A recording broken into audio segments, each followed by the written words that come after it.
Assalamualaikum warahmatullahi wabarakatuh. Apa kabar pemirsa dimanapun Anda berada? Selamat bergabung di Talkshow eksklusif Jambi TV bersama saya Wondo Aprilio. Nah pemirsa, di edisi spesial hari ini kita akan mengangkat tema yang memang tema ini langsung berhubungan dengan masyarakat dan langsung juga menyentuh di tengah-tengah masyarakat, yakni mewujudkan Moro Jambi berbakti. Nah pada kesempatan spesial hari ini juga pemirsa, kita kehadiran tamu istimewa. Beliau pemimpin yang dikenal sangat dekat dengan masyarakat, visioner, dan juga konon katanya beliau ini sangat penyayang keluarga karena menurut warga sekitar sering melihat Pak BBS ini, tamu spesial kita hari ini, sering mengantarkan anaknya sekolah menggunakan sepeda motor setiap paginya. Nah, kami ucapkan selamat bergabung Bapak Bambang Bajusiono, SPMM MSI. Assalamualaikum Pak. Waalaikumsalam warahmatullahi wabarakatuh. Apa kabar Pak hari ini Pak? Alhamdulillah, sehat, salam sejahtera bagi semua. Salam pada masyarakat Moro Jambi, tentu salam hormat dari kami. Baik, kami awali terima kasih Pak udah menerima kami hadir di sini untuk bertemu langsung dengan Bapak Bambang Bajusiono.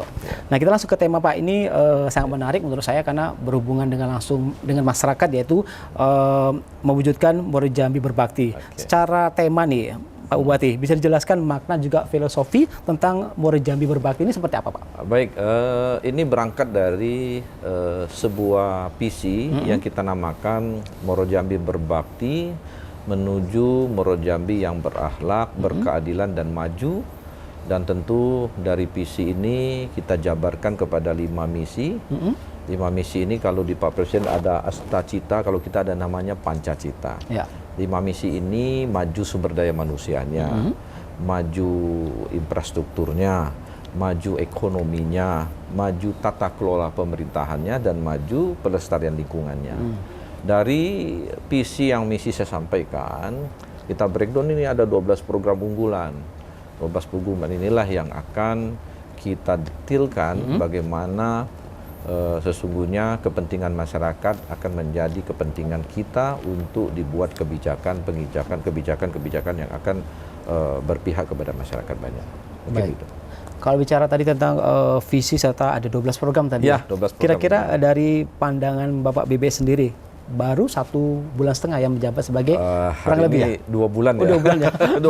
Nambah 2 minggu 2 bulan. Iya, 2 bulan. Nah kira-kira menurut Pak BBS nih yang paling menantang untuk diwujudkan dari visi ataupun programnya itu apa sekarang ini? Tentu ini harus simultan ya, karena jabatan ini 5 tahun. Kemudian kita juga harus mempunyai indikator capaian kinerja kita. Untuk itu maka ada program yang dalam hal ini 12 program unggulan menjadi program tematik yang memang kita pastikan ini harus berjalan baik tahun pertama, kedua, ketiga, keempat, kelima. Sehingga kurun 5 tahun capaian visi tadi, capaian misi tadi akan bisa terjawab. Sehingga kita bisa evaluasi setiap tahun. Memang tidak segampang membalikan telapak tangan membangun ini. Karena kebetulan kemarin pengesahan APBD-nya tahun kemarin, kemudian kita juga baru dilantik 20 Februari. Banyak ekspektasi ataupun harapan-harapan tinggi dari masyarakat, dan kita harus bekerja keras untuk dapat menjawab seluruh tantangan. Maka dari itu masyarakat mohon juga selalu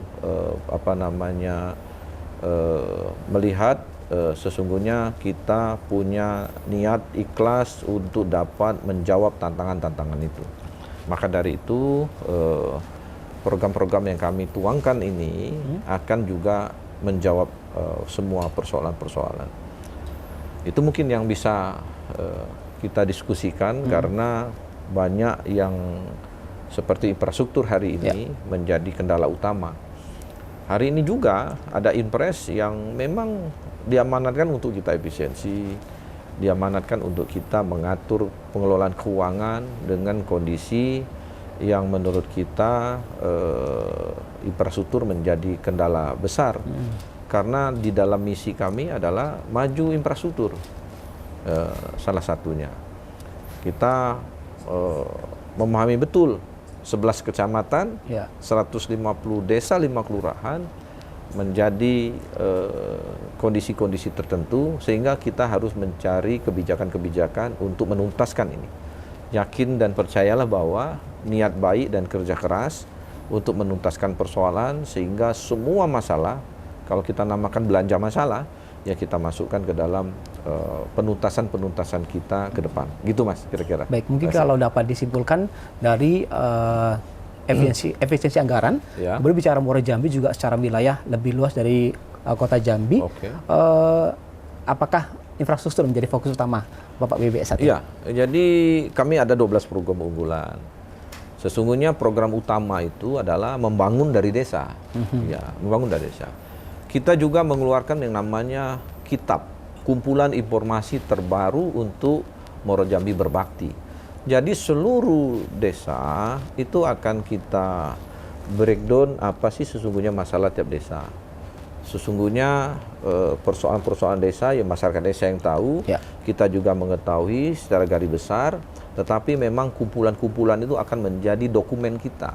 Setiap tahun akan disampaikan oleh desa kepada kita, sehingga kita buka di kecamatan A, desa B, kemudian kita lihat nih, oh ini permasalahan utama, prioritasnya adalah ini.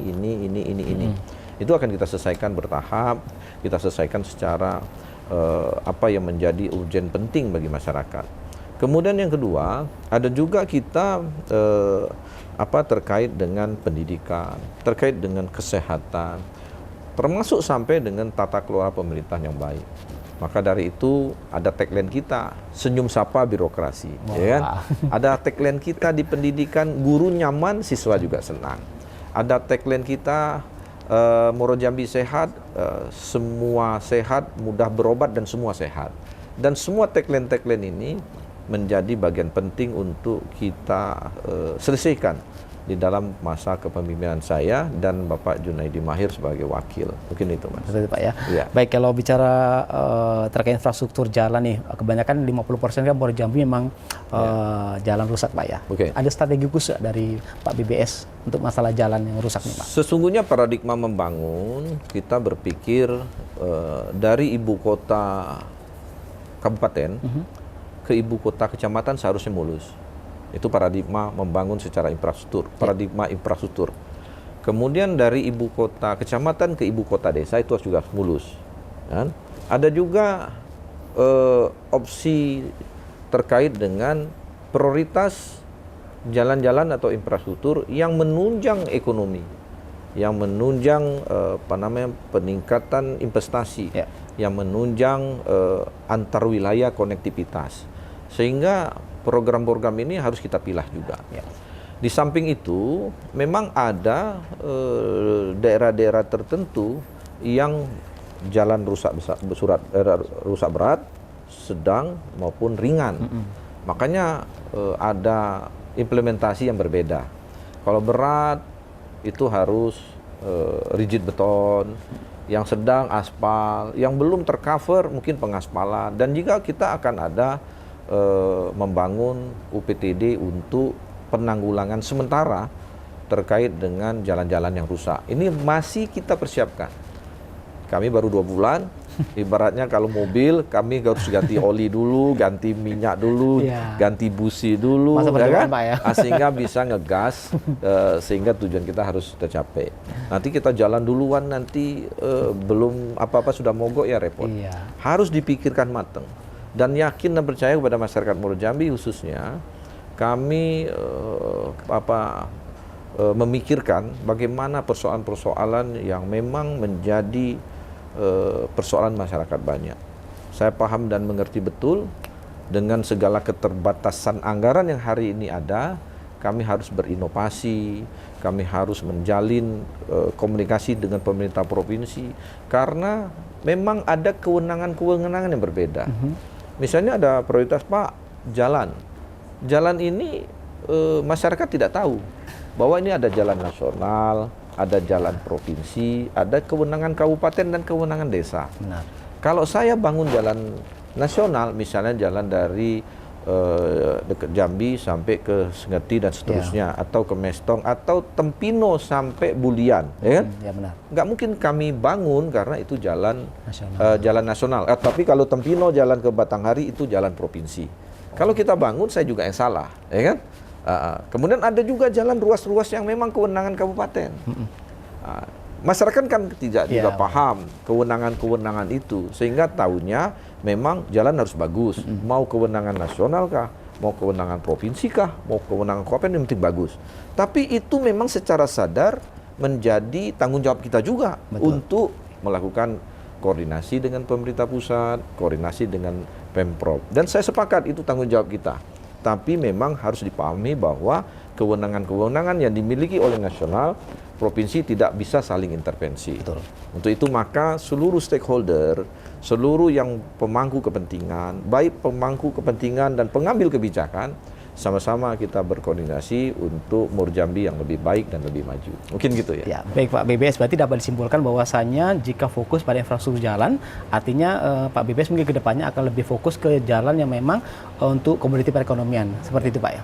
Ya, jadi itu salah satu, infrastruktur menjadi salah satu misi kita di dalam penguatan konektivitas wilayah sehingga peningkatan ekonomi kita, karena kita Murojambi itu secara ekonomi berbasis kepada pertanian, perkebunan, perikanan, dan kemudian dari itu kehidupan masyarakat kita pasti membutuhkan konektivitas yang baik, infrastruktur yang memadai, sehingga antar orang, antar barang itu lancar dan segala urusan-urusan akan menjadi lebih ditingkatkan. Maka dari itu infrastruktur menjadi bagian penting bagi pemerintah kita dan secara simultan akan kita tuntaskan untuk mencapai tujuan kita di Murojambi, sisi misi di infrastruktur. Mungkin Baik. itu. Nah, kalau bicara tadi infrastruktur jalan Pak yang menjadi fokus utama, memang yang perekonomiannya maju, kira-kira ada target nggak Pak? Berapa kilometer jalan yang akan Bapak perbaiki selama menjabat Bupati, dan anggaran dari mana Pak? Oke, jadi hari ini kita melakukan rancangan awal RPJMD. Di situ disusun selama 5 tahun tahapan-tahapan kita, dan kemudian kita asistensi secara tematik apa yang harus dilakukan oleh OPD perangkat daerah untuk menerjemahkan visi kami tadi, Murojambi berbakti, berkeadilan, berakhlak, dan maju. Majunya seperti apa? Ada 5, maju infrastruktur, maju ekonomi, maju tata kelola pemerintahan, maju sumber daya manusia, dan maju pelestarian lingkungan. Dari visi misi tadi kita jabarkan ke 12 program. Ya, saya sebut aja 12 program itu pasti menyangkut seluruh dinas yang akan membedah apa yang menjadi pikiran kita selama visi misi kita sampaikan. Jadi para dinas juga harus berinovasi bagaimana cara berpikir kita dapat betul-betul diimplementasikan ke dalam sebuah program, dan program itu selalu menyentuh sesuai dengan harapan kita. Macam-macam program. Banyak, ya. Nanti bab selanjutnya kita bahas ya. Ada 12 program ya. Baik Pak, dalam konteks ekonomi maju sebenarnya ada program unggulan Pemkab untuk meningkatkan pendapatan masyarakat, khususnya para petani dan juga UMKM Pak. Oke, nah itu tadi saya jelaskan ya, ada 12 program unggulan. Pertama, kita membangun dari desa. Membangun desa ini dengan alokasi yang kita berikan, kita sedikit aspiratif terhadap pembangunan mereka. Semua yang menjadi problem masyarakat desa merupakan tanggung jawab kita.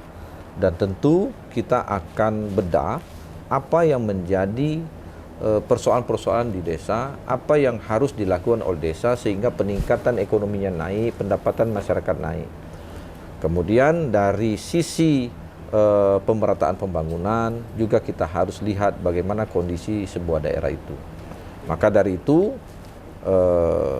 membangun dari desa menjadi bagian penting bagi Pemda untuk dapat menjawab persoalan-persoalan dan tantangan itu. Yang kedua, ada juga yang ketiga ya, alokasi pembangunan adil dan merata. Kemudian ada investasi tumbuh, lapangan kerja terbuka. Kami membuka investasi. Murojambi membuka semua pihak yang mau berinvestasi dengan semua kemudahan-kemudahan yang kita berikan. Maka dari itu kami menginginkan bahwa Murojambi tempat industri tempat pergudangan, perdagangan, karena kita juga ada pelabuhan. Maka dari itu investasi yang tumbuh kami akan dorong. Kemudian jika kami kaji sekarang akan adanya kawasan industri yang menengah, karena ada sebagian market di Sumatera ketika nanti jalan tol akan membentang Sumatera, itu produksi-produksi yang ada di Tangerang, Depok, Bekasi, kemudian di Serang, itu kami akan presentasikan melalui himpunan pengusaha atau Kadin dan sebagainya untuk kita tarik ke daerah Muaro Jambi, sehingga market yang di Sumatera ataupun mereka juga bisa dijual ke luar Sumatera melalui pelabuhan kita, itu dapat bisa kita kembangkan di sini. Maka dari itu kita akan petakan dulu sumber daya alam seperti apa sebagai bahan baku, kemudian turunan-turunannya yang akan dibangun oleh di Bekasi, di Tangerang, masa harus nyebrang lewat laut, lewat Merak, lewat Bakauheni, kenapa tidak dibangun di Muaro Jambi? Karena tengah-tengah market Sumatera di sebuah produk, katakanlah eksproduk, bisa juga dijual ke Pekanbaru, ke Padang, ke Palembang dan sebagainya. Tempatnya di Muaro Jambi. Dan itu menjadi impian sehingga investasi tumbuh, dan kami menginginkan seluruh tenaga kerjanya juga orang Muaro Jambi. Benar. Nah, untuk itu maka tagline-nya investasi tumbuh, lapangan kerja juga terbuka. Lanjut lagi ya. Ada juga di pendidikan, Muaro Jambi Cerdas. Ada juga namanya guru nyaman siswa senang. Ya. Ya, kita Muaro Jambi baik dari aparaturnya seluruh sampai ke guru, ke tenaga medis melakukan aplikasi yang namanya aplikasi optimalisasi kapasitas dan kinerja aparatur. Itu mau memetakan sesungguhnya seperti apa keinginan-keinginan jabatan yang dimiliki ataupun keinginan seorang guru, katakanlah mereka mengajar di sini di Jaloko tapi tinggalnya di Mestong, atau tinggal di Mestong ngajarnya di Sekernan, jauh. Nah, makanya kita tempatkan mereka kepada tempat yang nyaman. Kemudian kita pastikan bahwa guru, kepala sekolah harus dapat menjaga integritas, membangun karakter anak murid, kemudian memberikan pengetahuan yang membuat anak-anak kita bisa dapat berdaya saing nanti ke depan. Maka dari itu, dari sarana prasarana juga kita perhatikan. Kemudian nanti daerah-daerah terpencil yang kekurangan guru kita buat pemerataan dan sebagainya. Begitu juga Muaro Jambi sehat, mudah berobat, semua sehat. Kemarin saya sudah launching, Muaro Jambi sudah launching. Oh, ada kecek kesehatan Bapak ya? Tanam masal, ya. Tanam masal. Itu masal. Jadi seluruh masyarakat Muaro Jambi saya himbau, jika ada anaknya yang mau sunatan, datang ke fasilitas kesehatan kita. Mau ke klinik, mau ke puskesmas, mau ke rumah sakit, silakan kapan saja. Baik. Dan itu gratis, ya. Ada hari libur sedikit, ya sunatan saja. Datang saja, sampaikan bahwa ini program kita dan gratis untuk sirkumsisi namanya, atau sunatan gratis. Sehingga mohon disampaikan kepada seluruh masyarakat Muaro Jambi, mana yang belum tahu informasinya, bahwa sunatan gratis ini akan bisa dilakukan kapan saja di tempat-tempat kita, di puskesmas, di pustu, di klinik, di rumah sakit yang ada di Muaro Jambi. Baik, nanti saya itu daftar, dapat Pak. bingkisan juga nih anak-anaknya, Oh, iya. ya kan gitu. Nanti saya daftar Pak BPPS. Kalau mau 2 kali nggak apa-apa. Ini menarik Pak bincang-bincang kita Ya. dengan 12 program unggulan Ya, kerja. Tapi macam-macam. Ya. kita akan bahas lebih, mengupas lebih dalam lagi. Tahan dulu Pak, Oke. usai jeda berikut. Pemirsa tetaplah Anda bersama kami di Tos Eksklusif Jambi TV.